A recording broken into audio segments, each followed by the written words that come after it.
Now, some may ask, what is Freemasonry? Now, you can listen to me or not, but I believe it's simple.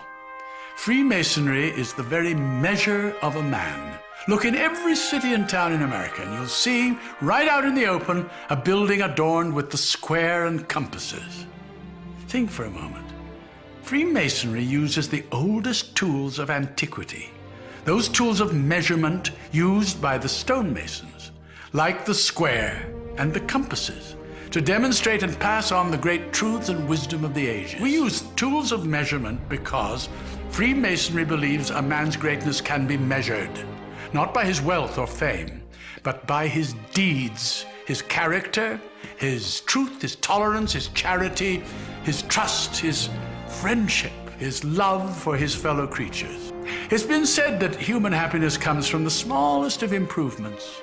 So he that can effect positive change, even by a simple kindness, adds wealth to the common stock of humanity. Freemasonry therefore believes greatness can be seen in a man's positive effect in the world, and that to do good is the best way to glorify God. Where the roots of Freemasonry began, no one can say for certain. They're hidden in antiquity, and perhaps that is best, at least for me. I became a Freemason in the Age of Enlightenment, a time much like you now live, a time of great light, where science had changed the way we live. I only wish that the moral sciences could do the same, because it seems to me that the great religions of the world all provide a moral compass to their faithful.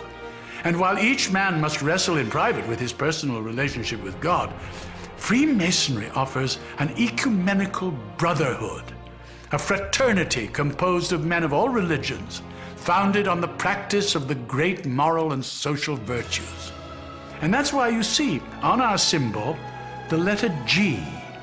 It is there to remind us that God is part of each of our lives, and that the all-seeing eye of God will take the true measurement of our action. Freemasonry has three great lights by which we measure ourselves as men and masons: the square, the compasses, and the volume of sacred law we place them upon.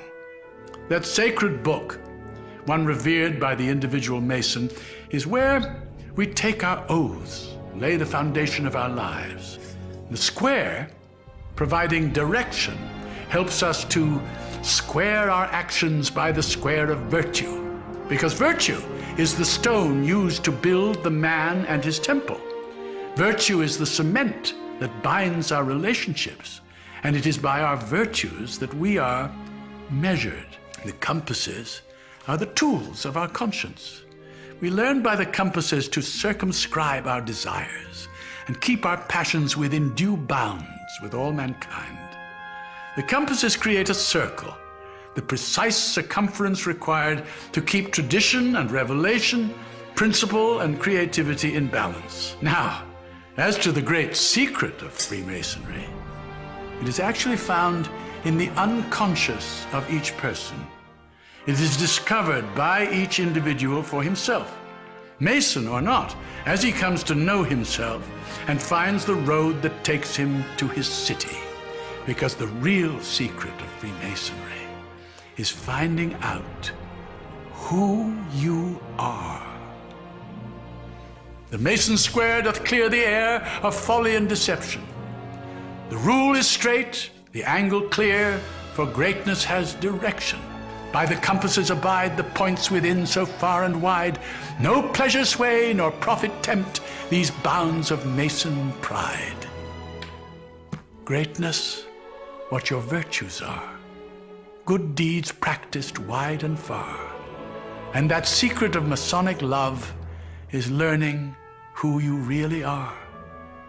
For the great book knows what man can't hide, a life that's measured from inside. And on that book, that oath we took, and we will break it never, but stand by this, and this, and this, forever and forever.